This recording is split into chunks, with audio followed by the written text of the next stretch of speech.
Anne Kirkland is the founder of Classical Pursuits, which is a literary cultural tour company. Started back in 1999 with 1 week on the University of Toronto campus and brought together, I think we had about 45 people that year, and broke up into 4 small groups. One group discussed Plato's Republic, another Dostoevsky's Crime and Punishment, third group was discussing Dante's Inferno, and the fourth discussed Wagner's Tristan and Isolde. This is the 14th year. It's grown. This year we have close to 150 people. But the travel began several years later with a trip to Italy.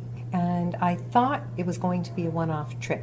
And it wasn't even my idea. Somebody said, you ought to take this show on the road. So we did a trip called Classical Pursuits Goes to Medieval Italy. We discussed Umberto Eco's The Name of the Rose, a modern book but set in medieval times. And kind of a mystery. A mystery, yeah, a great book. But we tried to put blinders on to ancient Italy, Renaissance Italy, modern Italy, and immerse ourselves in the thought and life of medieval times. So in addition to discussing the book, we had medieval meal, we learned what was grown, how people ate, we had a concert of medieval music, we learned about medieval religion, art, thought, politics. So a really well-rounded discovery. We traveled through time as well as space. And that trip was so much fun, and I thought, well, I'll try another. So then I tried a trip to Paris, set in the 20s, called They Came to Paris. And I was looking at the expat writers, mainly from the U.S., and why did they come to Paris then? What were they running away from? What were they seeking? Did they find it? What was the answer to that question? I mean, these were men who hadn't grown up, by and large. They were caught up in the war, and afterwards, the war that nobody had ever thought anything like this could ever happen, and they didn't know what future there was, so there was a lot of adolescent kind of behavior of living for now, because who knew whether there would be a tomorrow. So that trip really provoked in me an interest in that decade of the 20s.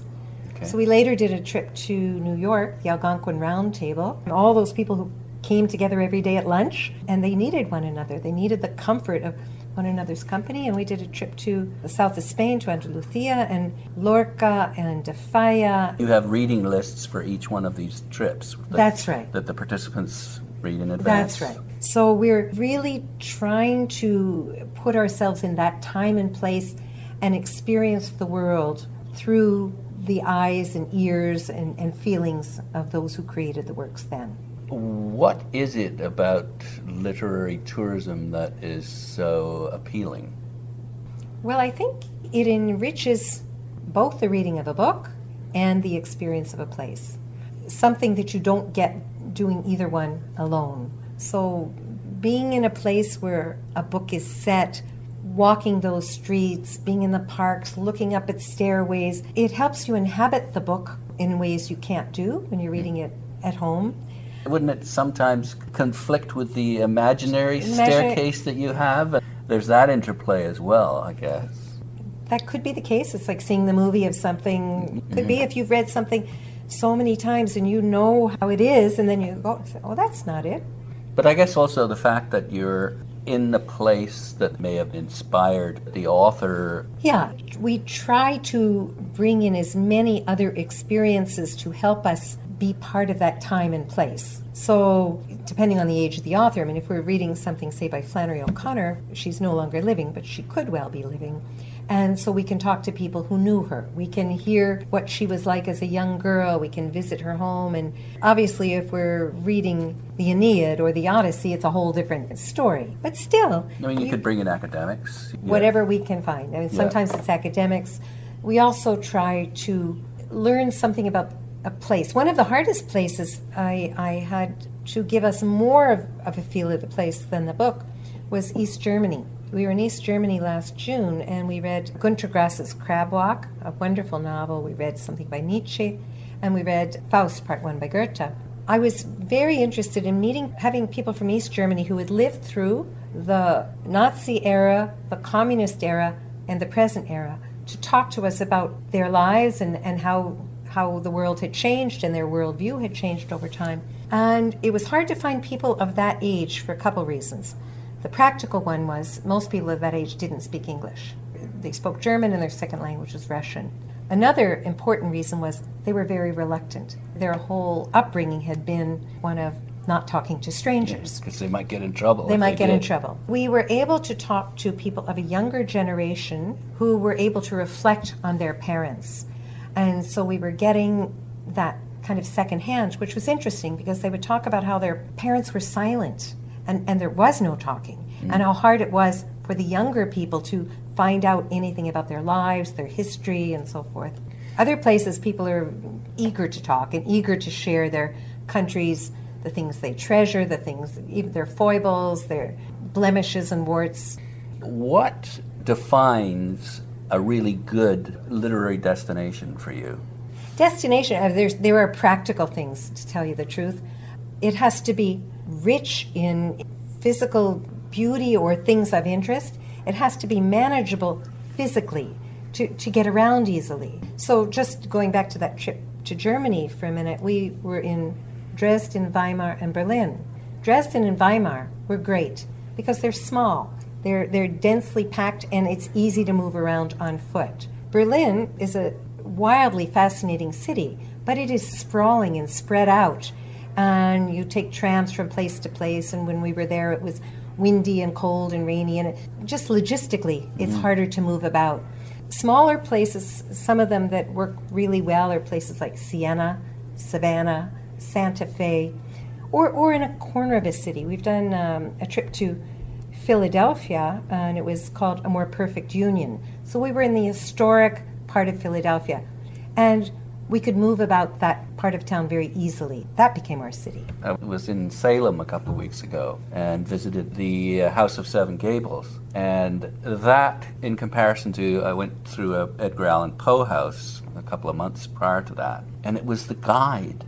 She brought in all sorts of context and stories about how monies were made and lost and why certain decorations were used and furnishings. And what would you identify as the best possible thing that a literary destination like that could do to appeal to you?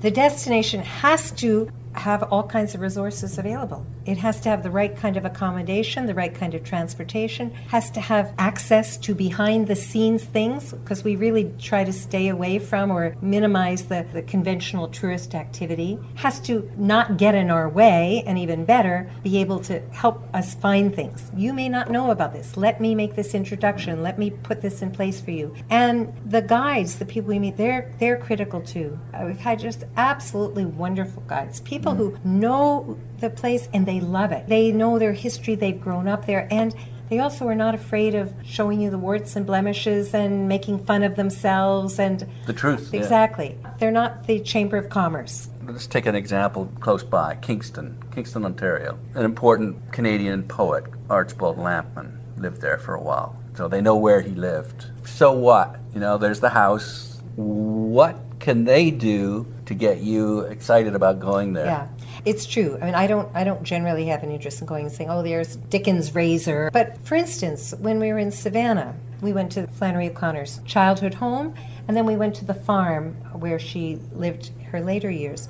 And in both cases, in the home, there's a resident writer, and there was somebody who have all this lure and wonderful stories and anecdotes, and they never knew her. But they can bring the place alive. They can say how the family lived, what happened there, the influences on that writer. Tie in what goes on in their novels, too.